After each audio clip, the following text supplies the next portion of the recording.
Break के बाद स्वागत है आपका मध्य प्रदेश बुलेटिन में। इस बुलेटिन में बात करेंगे इंदौर की, जहां श्री वैष्णव बैरागी ब्राह्मण समाज संघ द्वारा अन्नकूट महोत्सव एवं दीपावली मिलन समारोह का भव्य आयोजन संपन्न हुआ। साथ ही बात होगी होशंगाबाद की, जहां तेज बारिश ने किसानों के लिए बड़ी आफत खड़ी कर दी है। ऐसी तमाम खबरों पर विस्तार से करेंगे चर्चा। इंदौर में श्री वैष्णव बैरागी ब्राह्मण समाज संघ द्वारा अन्नकूट महोत्सव एवं दिवाली मिलन समारोह का भव्य आयोजन संपन्न हुआ, जिसमें मुख्य अतिथि के रूप में परम पूज्य मलुक अग्रपीठाधीश्वर जगत गुरु राजेंद्र दास महाराज की उपस्थिति समाज के लिए गौरवपूर्ण रही। पूज्य महाराज ने सभी वैष्णव बैरागी समाजजनों को वैष्णव परंपरा के अनुरूप जीवन जीने का संदेश दिया। कार्यक्रम में विशेष अतिथि योगेंद्र महत, महामंडलेश्वर राधे राधे बाबा, राम गोपाल महाराज, महंत पवन दास महाराज सहित अन्य संत महंत और समाज के गणमान्य सदस्य उपस्थित रहे। आयोजन में लगभग 3500 लोगों ने अन्नकूट प्रसाद ग्रहण किया। कार्यक्रम का संचालन महंत चंद्रभूषण वैष्णव ने किया। स्वागत भाषण डॉक्टर रोहित बैरागी ने दिया और आभार अध्यक्ष कृष्णदास बैरागी ने व्यक्त किया। कार्यक्रम में वक्ताओं ने समाज की एकता और वैष्णव परंपरा की मर्यादा को बनाए रखने का संदेश देते हुए सफल आयोजन की सराहना की है। अखिल भारतीय वैष्णव ब्राह्मण सेवा संघ मुंबई के तत्वावधान में इंदौर इकाई द्वारा आज आयोजित अन्नकूट महोत्सव में हमारे राष्ट्रीय अध्यक्ष श्री विष्णु दत्त जी शर्मा कोटा से पधारे और संतगणों की उपस्थिति और इसके आयोजक कृष्णा बैरागी एवं प्रकाश वैष्णव एवं उनकी पूरी टीम बधाई की पात्र है कि प्रतिवर्षानुसार इस वर्ष भी उन्होंने अन्नकूट महोत्सव का यहाँ पे आयोजन करके समाजजनों को एकत्रीकरण किया और भगवान की आराधना की। मेरी ओर से सबको हार्दिक शुभकामना बधाई। निश्चित रूप से हमारे बीच में प्रसिद्ध मलुका पीठ के पीठाधीश्वर आदरणीय राजेंद्र दास जी महाराज कुछ ही समय में पधारने वाले हैं। उनका हमें आशीर्वाद प्राप्त होगा। जय श्री राम। पंडित जगन्नाथ राष्ट्रीय अध्यक्ष। ये एक अच्छा प्रयास है हमारी भारतीय संस्कृति को, हमारे सनातन धर्म को आगे बढ़ाने के लिए। इस प्रकार के जो कार्यक्रम है ये एक अच्छी शुरुआत है, विशेषकर हमारे समाज के द्वारा किया गया है। तो हमें मान के चलते हैं कि आने वाली पीढ़ी को भी एक हम अच्छा संदेश दे रहे हैं और आज के परिप्रेक्ष्य में भारत में इस प्रकार के आयोजनों की बहुत अधिक आवश्यकता है।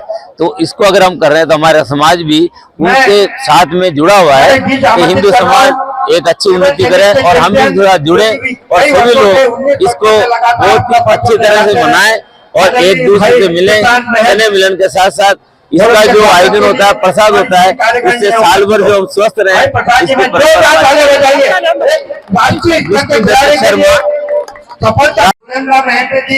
यहाँ पे सभी गुजरात से, कोटा से राष्ट्रीय अध्यक्ष जी और सभी पधारे हैं और यहाँ अन्नकूट श्री वैष्णव बैरागी ब्राह्मण समाज संघ के उसमें हो रहा है। क्या कहना चाहेंगे? अन्नकूट में बड़ा गणमान्य संतजन भी पधारे हैं। कौन कौन से संत इसमें आज उपस्थित है यहाँ पे? क्या नाम जी? महाराज पधार रहे हैं, राधे राधे बाबा है, अपने पवन दास जी महाराज आ रहे हैं और यतत्र दास जी महाराज है और अपने सभी संत लोग यहाँ पे पधार रहे हैं। संत जन का आशीर्वाद सबको मिलेगा। वैष्णव बैरागी समाज के वरिष्ठ जनों का सम्मान भी हुआ, क्या कहना चाहेंगे? समाज के वरिष्ठ जनों का सम्मान किया गया है, सभी समाज बंधुओं का, और जो बाहर से अतिथि पधारे उनका स्वागत किया है। बड़ी संख्या में यह समाज एकत्रित दिखाई दे रहा है। वैष्णव बैरागी समाज की एकजुटता दिखाई दे रही है, क्या कहना चाहेंगे इसके आयोजन में? साहब, एकता और इसी के लिए ये आयोजन किया जाता है हर साल। समाज की कौन कौन से संगठन आपके साथ इस सहयोग से जुड़े हुए हैं? यहाँ पे सभी इंदौर उज्जैन से जो भी संगठन हमें वैष्णव बैरागी ब्राह्मण समाज संघ के हैं और वैष्णव धर्मशाला और हमारी जो भी पुस्तकें जो चलती है, सभी धर्म संगठन पधारे हैं इसमें। आयोजन में महाप्रसादी का आयोजन किया गया। कितना लोगों की महाप्रसादी आज यहाँ पर? 4000 लोगों की 56 भोग भगवान राम जी को चढ़ाया है और उसके बाद में 5000 लोगों का 56 भोग का आयोजन रखा गया है। आपका परिचय दीजिए। कृष्णा बैरागी, वैष्णव बैरागी ब्राह्मण समाज संघ इंदौर अध्यक्ष। ये अन्नकूट महोत्सव समाज की एकता का उदाहरण है। समाज की एकता के लिए श्री वैष्णव बैरागी ब्राह्मण सेवा संघ के प्रदेश अध्यक्ष माननीय प्रकाश जी वैष्णव एवं आदरणीय कृष्णदास जी बैरागी ने अथक प्रयासों कर ये एक जाजम पे पूरे समाज को बिठाने का आज काम किया है और मुझे लगता है कि अन्नकूट महोत्सव के जरिए आज ये समाज में एकता का संदेश जा रहा है। डॉक्टर रोहित बैरागी, श्री रामानंदी नवनिर्माण सेना प्रदेश अध्यक्ष। इंदौर से सी न्यूज संवाददाता राकेश रायकवार की रिपोर्ट। ग्राम पंचायत भरवेली के विभिन्न वार्डों के निर्वाचित पंचों ने ग्राम पंचायत भरवेली में निर्माण कार्यों में सरपंच पति के हस्तक्षेप व सरपंच द्वारा किए गए अनेकों भ्रष्टाचार के खिलाफ मोर्चा खोल दिया है। ग्राम पंचायत के पंचों ने ग्राम पंचायत भवन के सामने अनिश्चितकालीन अनशन पर बैठ गए हैं और ग्राम पंचायत में हुई भ्रष्टाचार की जांच कर दोषियों पर कार्रवाई की मांग की है। इस संबंध में उन्होंने बताया कि उनके द्वारा मुख्य कार्यपालन अधिकारी जिला पंचायत बालाघाट से ग्राम पंचायत बरेलवी से हो रही भ्रष्टाचार की शिकायत की गई थी, जिस पर सीईओ द्वारा जांच दल गठित कर 7 दिन के भीतर जांच किए जाने के लिखित आदेश दिए गए थे, लेकिन जांच अधिकारी द्वारा आज तक कोई जांच नहीं की गई। साथ ही उन्होंने कहा कि जल्द मांग पूरी नहीं हुई तो भूख हड़ताल की जाएगी। वहीं ग्राम पंचायत के सरपंच ने हड़ताल कर रहे पंचों के आरोप को खारिज करते हुए कहा कि कुछ पंचों द्वारा मेरे ऊपर बेबुनियाद आरोप लगाए जा रहे हैं। हमारी जो 3 साल का आय गए का ब्यौरा था वो मांग मतलब हम हिसाब मांगने के लिए रहते हैं। तो आप तो पंचायत से ले सकते हैं ना, पंच है, आपको क्या अधिकार नहीं है क्या? नहीं, अधिकार दे ही नहीं जा रहा है ना, क्योंकि हमारे को क्या बोला जा रहा है, कभी मीटिंग होती तो हमको हिसाब नहीं बताते, कितना टीएस हुआ वो नहीं बताते, कितना खर्च हुआ वो नहीं बता रहे, और वार्डों में काम हो रहा है, पंचायत बनी, सारी दुनिया की चीज़ काम हो रहा है, हम नहीं बोल रहे कि नहीं हो रहा है। उप सरपंच हम लोग धरना 13 पंच हम लोग बैठे हैं। आज से पहला दिन है। जब तक हमारी मांगें पूरी नहीं होती तब तक हम लोग लगातार ऐसी कैंपेन करते हैं। हमारी मांग ये है कि हम बस इतना ही चाहते हैं कि हमें 3.5 साल का जो हमारी गांव की जनता का पैसा है, जो हमारे देश का पैसा है, आपने विकास किए पर उसका हिसाब दीजिए। बस हम इतना ही अनुरोध करते हैं गीता बिसेन से और हमारी जनपद सीओ अगस्त्य मैडम से, एडीएम सर से, कि आप हस्तक्षेप करके ग्राम पंचायत में आके हमको कम से कम हिसाब दे दीजिए। हम और जो जांच लगाएं उसका जांच कर दीजिए। हम अपनी धरना कल ही ख़त्म कर देंगे। देखिए, यहाँ पे सभी को दिख रहा है गांव का विकास हो रहा है। एक तरफ मैं और मेरे साथ पंच लोग हैं, हम सब गांव का विकास करवा रहे हैं, बाजार बनवा रहे हैं, और एक तरफ जो चाहते हैं कि गांव का विकास ना हो वो धरने में बैठे हैं। तो ये मुझे बताने की ज़रूरत नहीं है, सभी को दिख रहा है। उनकी मंशा क्या है मुझे नहीं मालूम। वो यानी जो मुद्दे रखते हैं सब कुछ हमने आय व्यय का ब्यौरा, हमने हर बार मीटिंग होती है, मीटिंग में सचिव आय व्यय का ब्यौरा बताते हैं। अभी उतनी बड़ी ग्राम सभा हुई, विशेष ग्राम सभा, उसमें हमारे सचिव ने पूरा 3 साल का आय व्यय का ब्यौरा दिया।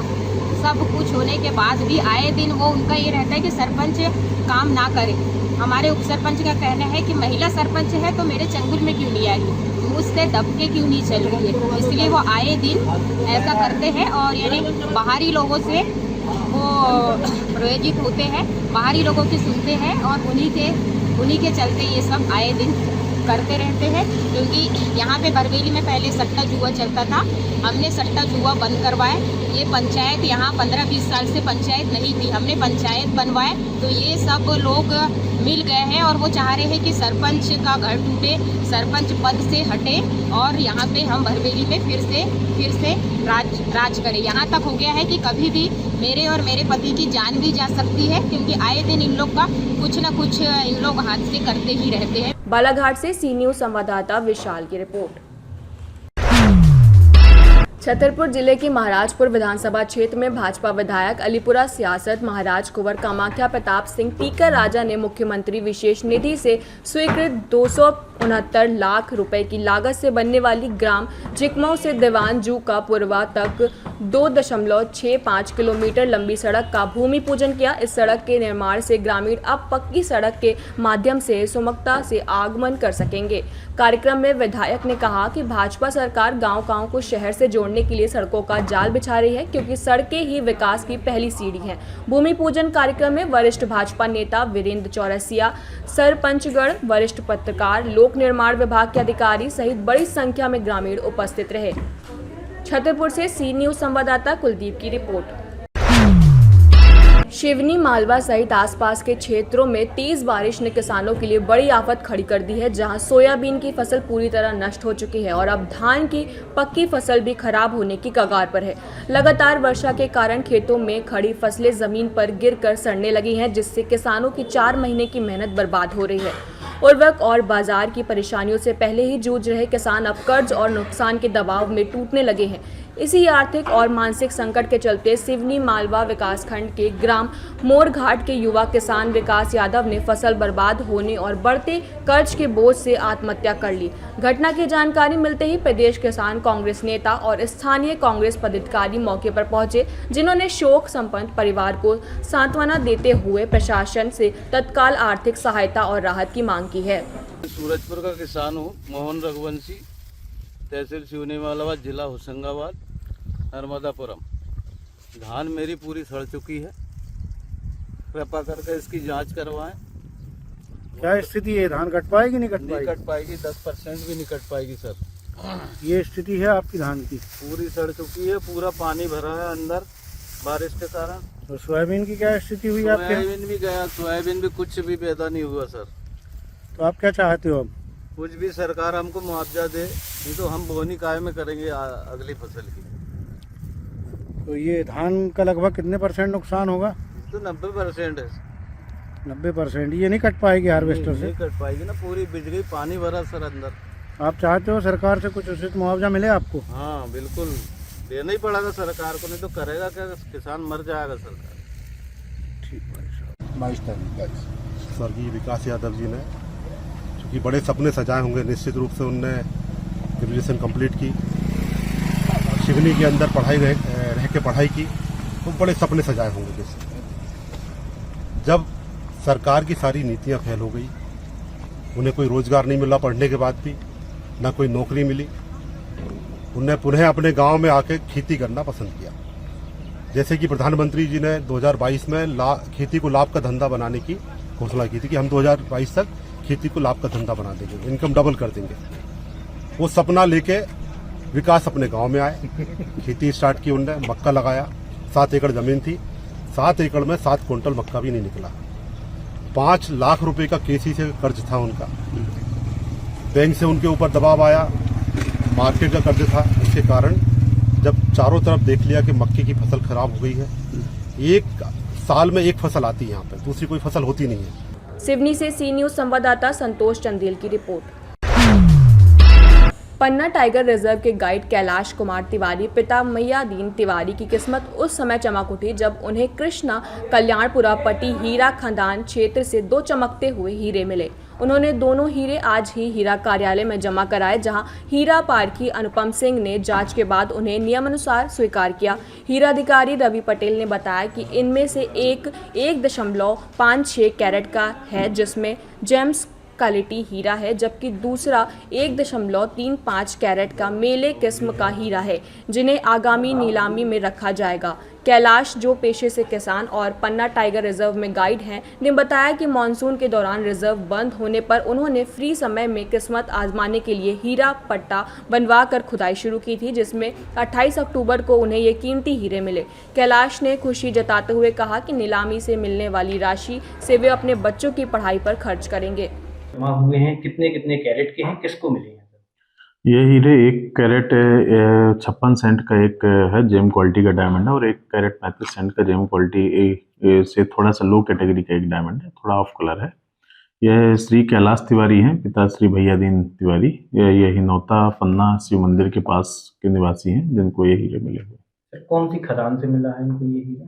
ये खदान पट्टी खदान से इनको मिला हुआ है हीरा। और क्या किया जाएगा? इनको आने वाली नीलामी में इनको रखा जाएगा, और रखे जाने के उपरांत जो भी राशि प्राप्त होगी उससे रॉयल्टी की राशि काटकर शेष राशि इनको दी जाएगी। पन्ना से सी न्यूज संवाददाता रफी की रिपोर्ट। सतना की धवाली गली नंबर 3 में रहने वाली शांतिबाई पति बाबूलाल कहार ने बताया कि उन्होंने अपने घर का एक नया रूम बबलू उर्फ कृष्ण कुमार श्रीवास्तव को 1 साल के लिए किराए पर दिया था, लेकिन कुछ ही महीनों में वह शराब पीने लगा और 2-4 अन्य लोगों को घर लाने लगा। विरोध करने पर बबलू ने गाली गलौज और मारपीट शुरू कर दी। शांतिबाई ने 100 डायल कर कई बार सूचना दी, लेकिन कोई ठोस कार्रवाई नहीं हुई। अब बबलू ने रूम का ताला लगा दिया है और बाहर रहकर रूम खाली नहीं कर रहा। पीड़िता ने सिटी कोतवाली में फिर से लिखित शिकायत दी है और पुलिस से उचित कार्रवाई की मांग की है। क्या नाम है आपका? आप बता रही थी कि आपके यहाँ कोई कब्जा कर लिया है घर में, किराया के उद्देश्य से रहता रहा है। जी, मेरा नाम सपना है। बल्लू श्रीवास्तव हमारे घर में साल भर से किराए से रह रहा था।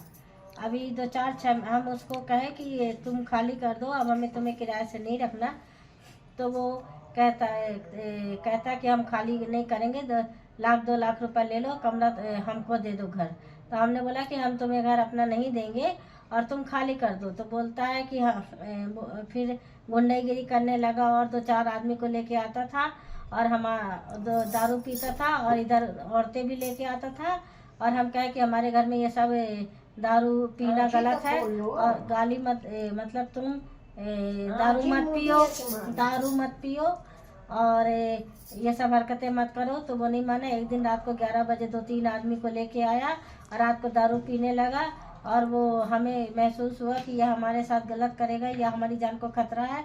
तो फिर हमने 100 नंबर पे फ़ोन करके पुलिस वालों को बुलाया। फिर पुलिस वालों ने इसके खिलाफ इसकी फ़ोटो खींची और फिर इसके बाद, लेकिन पुलिस वालों ने कोई कार्रवाई नहीं करी और चले गए। और ये इसके पास पैसा है, पावर है, तो हमारी कहीं सुनवाई नहीं हो रही है। और ये आता है तो हमारे साथ हमारे साथ और हमारी माँ के साथ और हमारी बहनों के साथ गुंडागिरी करता है, गाली गलौज देता है। रात बिरात किसी भी टाइम धमक जाता है और गाली गलौज करता, मार कूट करता हमारे साथ, हमारी माँ के साथ, हमारी बहनों के साथ। और हमारी कहीं भी सुनवाई नहीं हो रही है। ना हमने कोतवाली में आपने रिपोर्ट की थी? जी, हमने कलेक्टर साहब को रिपोर्ट दी थी। तो कलेक्टर साहब ने हमारे को पटवारी के पास भी भेजा, तो पटवारी ने भी कुछ नहीं कार्रवाई करी। शिव कुमार ने कोई कार्रवाई नहीं करी हम लोग के उसके खिलाफ, श्रीवास्तव के खिलाफ।